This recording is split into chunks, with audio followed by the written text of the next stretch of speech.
बूढ़ा यूसुफ बर्तन बेचा करता था। वो गांव गांव जाता और केतलियां और कढ़ाइयाँ वगैरह बना बना कर बेचा करता।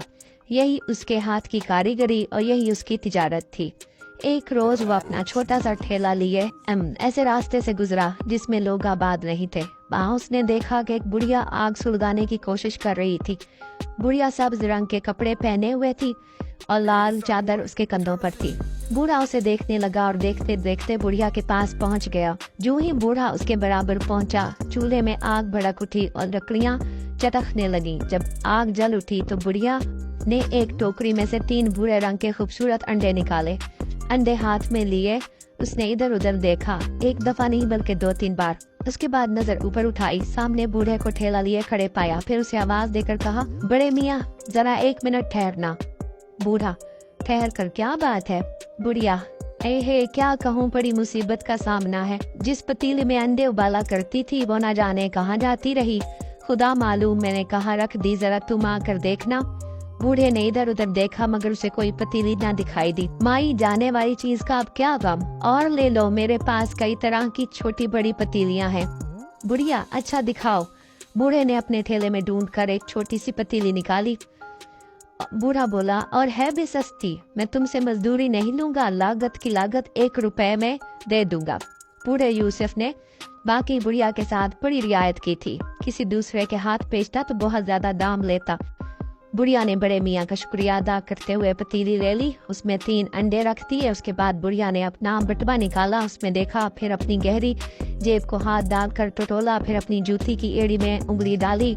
जब ये सब कर चुकी तो सारी डाकर कहने लगी, अफसोस बड़े मियाँ, मेरे पास इस वक्त 1 रुपया नहीं है। अब के जो तुम इधर आओगे तो मैं तुम्हारा रुपया दे दूंगी। उसके बाद बुढ़िया ने दोबारा बूढ़े का शुक्रिया अदा किया और अपने अंडों की देखभाल में लग गई। अब बूढ़ा अपनी रेडी हाँक कर आगे रवाना हो गया। दूसरी मर्तबा बूढ़ा जब वीराने की तरफ से गुजरा तो उसने बुढ़िया का ख्याल करके आवाज लगानी शुरू की। वो समझता था कि जिस तरह बाज लोग ऐसी जगह अपनी झोपड़ियां बना लेते हैं, बुढ़िया भी रहती होगी 10-20 गज के फासले पर। वहाँ झोपड़ियां तो थी मगर उनमें आदमी बैठे उठते बैठते नजर आए, लेकिन वो बुढ़िया कहीं दिखाई न दी।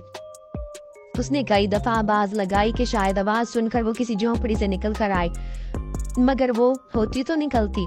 बूढ़े की आवाज बड़ी तेज और सुरीली थी और वो ये कहकर अपनी चीजें बेचता था, हंडिया चमचे तवे परात, ले लो हाथों हाथ, लुटा दिया है सस्ता माल, आओ देखो मेरे लाल।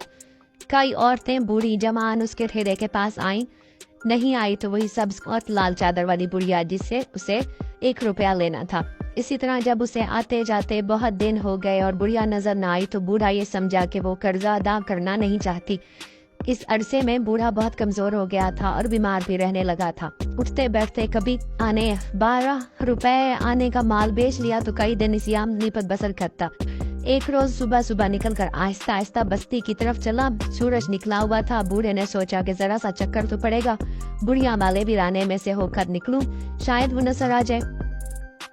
वीराने में कोई आधा रास्ता तय किया होगा कि उसके कानों में आवाज आई, बड़े मियाँ जरा ठहरना।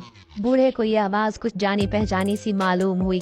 मुड़कर देखा तो आवाज देने वाली वही बुढ़िया थी जिसने उससे पतीली खरीदी थी। ताज्जुब पर ताज्जुब था कि बुढ़िया ने आते ही बूढ़े से इस तरह बातें करनी शुरू की जैसे कल ही उसने पतीली खरीदी हो। हालांकि पतीली खरीदे कई बरस हो चुके थे और बड़े मियाँ के हाथ पर 1 रुपया रखकर ऐसी गई कि फिर कभी नजर न आई। बुढ़िया के जाने के बाद बड़े मियाँ ने जो रुपए को देखा तो वो बहुत चमकदार था और उसमें एक छेद भी था। बड़े मियाँ ने अपनी सारी उम्र में चमकीला रुपया कभी नहीं देखा था, इसलिए वो चाहता तो ये था कि उसे खर्च करने की बजाय अपने पास रखे, मगर खाने पीने का सामान खरीदना जरूरी था। चुनाचे उसने नानबाई को रुपया देकर रोटी ली और उसमें से जो पैसे बचे उनकी दूसरी चीजें खरीदी और वापस घर लौटा। घर आकर पहले उसने अपने बूढ़े गधे के आगे घास डाली और फिर चूल्हा सुलगाकर अपने लिए थोड़ा सा दलिया पका लिया। अब वो खाने को बैठा ही था कि दरवाजे पर किसी के आने की आहट सी हुई। बाहर जाकर देखा कि नान बाई की बीवी खड़ी है और अपने बड़े मियाँ को रुपया देते हुए, बाबा ये तुम्हारा रुपया है। इसे देखकर मुझे अपने बचपन का किस्सा याद आ गया और इस किस्से की कीमत इसके सिवा और कुछ नहीं कि मैं इसको तुम्हें वापस कर दूं। इसलिए वो अपना रुपया अपने पास रखो, क्योंकि वो किस्सा इससे बहुत ज्यादा कीमती है। इतना कहकर औरत ने रुपया बड़े मियाँ को पकड़ाया और चल दी। बड़े मियाँ ने रुपये को निहायत गौर से देखा। ये वही बुढ़िया वाला रुपया था जो बहुत चमकीला था और उसमें छेद भी था। बड़े मियाँ ने घर आकर रुपया ताक पर रख दिया और दिल में कहा, आइंदा इसे कभी अपने से अलग नहीं करूंगा। इत्तेफाक की बात कोई एक हफ्ता ही गुजरा होगा कि बड़े मियाँ को कमजोरी ने इतना सताया कि गोश्त का शोरबा पीने की जरूरत हुई। उस रुपए के सिवा उसके पास एक पैसा न था।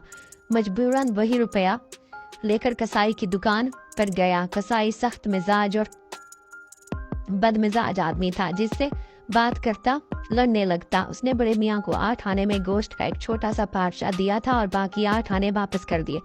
बड़े मियाँ को गोश्त की कमी का इतना रंज न हुआ जितना उस रुपए के खर्च करने का। उसे यकीन था कि अब ये रुपया इसके पास नहीं आएगा। घर पहुंचा तो बहुत उदास और गमगीन, इसलिए खाने पीने का कोई इंतजाम न था। रुपया भी कसाई के गले में चला गया। शोरबा पकाकर उसने पिया तो मगर जैसे खून के घूंट। अभी वो आग के पास ही बैठा था कि दरवाजे पर धम धम करता हुआ कोई आया। ये धमाधम की आवाज सुनकर वो चौंक पड़ा।